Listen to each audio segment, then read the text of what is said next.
Happy New Year. Close enough. Welcome to Texans on Tap, episode 31. I'm Brandon Strange alongside Charlie Palillo and Josh Jordan. Follow them on X at Palillo and at Josh Jordan 975. Just real quick, we couldn't be happier about the response to the show and the new YouTube channel this year. There are still a bunch of you guys that are watching these videos on YouTube that have not yet subscribed yet. Please make it your New Year's resolution to subscribe to this channel on YouTube. Hit like on each video that we do. It really does help get our content out there for others to see. We do appreciate it as always. And if you prefer listening to your podcast, remember every episode is available on your favorite podcast app. And give us a 5-star rating while you're there. Gents, a mirror opposites image of week 16, a game that was essentially over in the first half.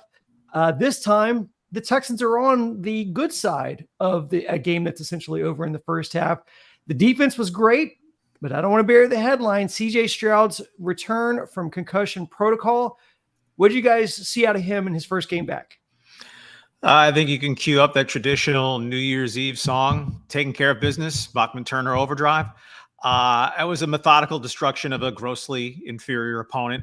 They kind of had the Titans open up a can of quit by halftime. Stroud was efficient, not spectacular, didn't need to be, but mistake-proof.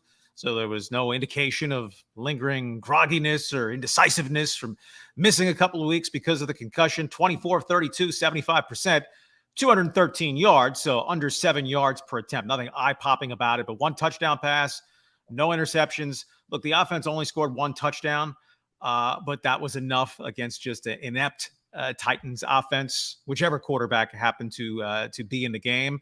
So, hey, they go to Indianapolis with the shot to win a road game over a likewise middle-of-the-pack team to go to the playoffs. If offered that in August, the Texans themselves, any Texans fan would have been giddy at the prospect.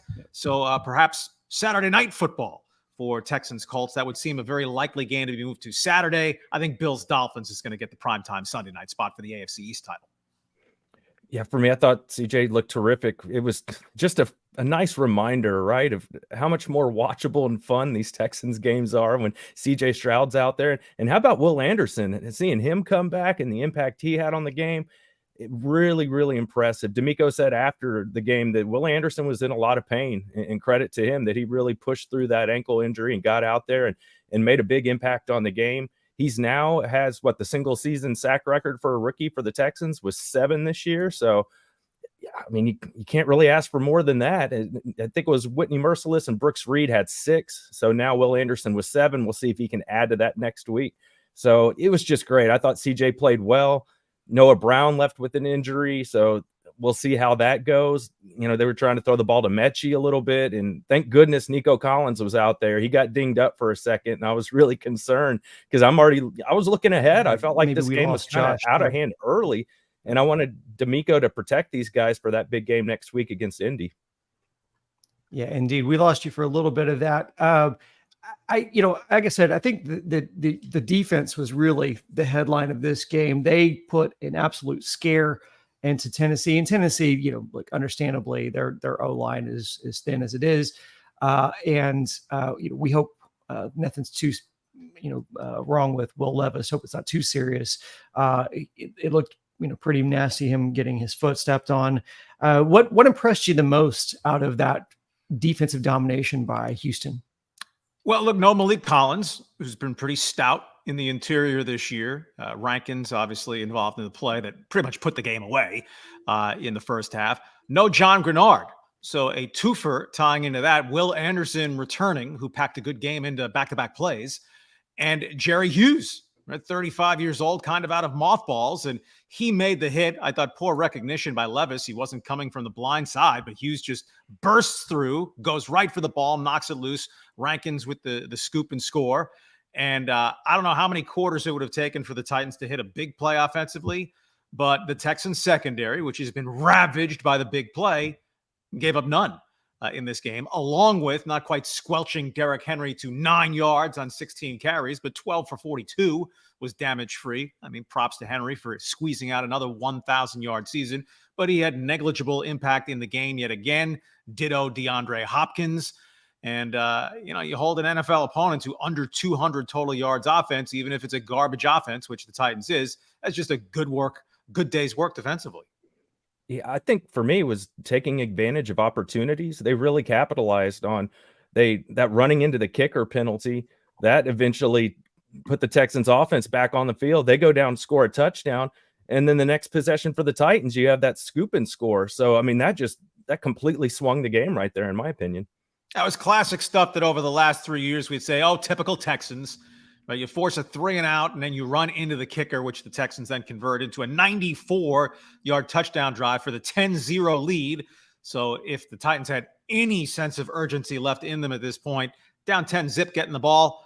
And then the very next play is the Hughes hit, the Rankin score. So if this was boxing, it would have been something like a third-round knockout. The Texans on offense, on the run game, Devin Singletary, again, just really doing a great job with just kind of, I mean, not busting anything that's really like game changing. He didn't flip the field, but doing just enough, averaging 5 yards a carry, doing just enough to keep the ball moving, especially with, a wide receiving core for CJ. He just doesn't have a whole lot of targets anymore. We saw Noah Brown got dinged up in this game. Obviously they come into it without, a couple of their wide receivers, but what did you guys think of what Singletary was able to do on the ground? Josh, I know you're always screaming for variety and kind of how you get him the ball. We saw a little bit of that today. We did. I was impressed. Like you mentioned, 5 yards a carry. You can't ask for much more. And Dameon Pierce, 8 carries for 16 yards, 2 yards a carry. Now, some of that was in garbage time. They were just trying to run the clock out at the end of the game. So I'm not going to totally kill Pierce for that. But that's still that's a huge difference right there. And Singletary had 3 catches, but only for 6 yards. So they tried to get him the ball in some space, and it didn't really work this week. So I hope they continue doing it. I was glad to see he got out of the game a little early. They were resting him. They got to rest some of these guys in the fourth quarter, which I think is huge with, this huge matchup coming up next week. Long season, things can blur together a little bit. Has Singletary lost a fumble this year? And I know he doesn't have 350 carries, but along with providing burst to this offense in the running game, he's held on to the football. And when you're playing a bad team, right, the Texans offense was meh overall, right? 4 field goals and 1 touchdown. But 3s add up when you're playing a team that you're not expecting to be able to put together long drives. And you didn't need 27, 30 points. Not saying the Texans went in thinking, let's kick a lot of field goals today. But by the way, Fairbairn's automatic, right? No more Amendola, moments. What's Fairbairn at 25, 26 consecutive field goals? So you get in range. You at least know you're going to get the 3. I wouldn't expect 19 points offensively to be quite enough to win at Indy, but it'd be close. You can't count on getting a defensive score week to week. But let's also call this the work his way back in game for CJ Stroud, who should be better off for having a game's worth of reps before playing for a playoff spot next weekend. In addition to Noah Brown, I believe Robert Woods also dinged up a little bit in this game too. We saw him go back. Are concerned. I mean, obviously our preview episode we'll do later in the week for Colts Titans, but just big picture, you're coming down to, that last matchup for all the marbles. A little concerned that CJ is having less and less targets to throw to now. I mean, he's great, but he can only do so much, right?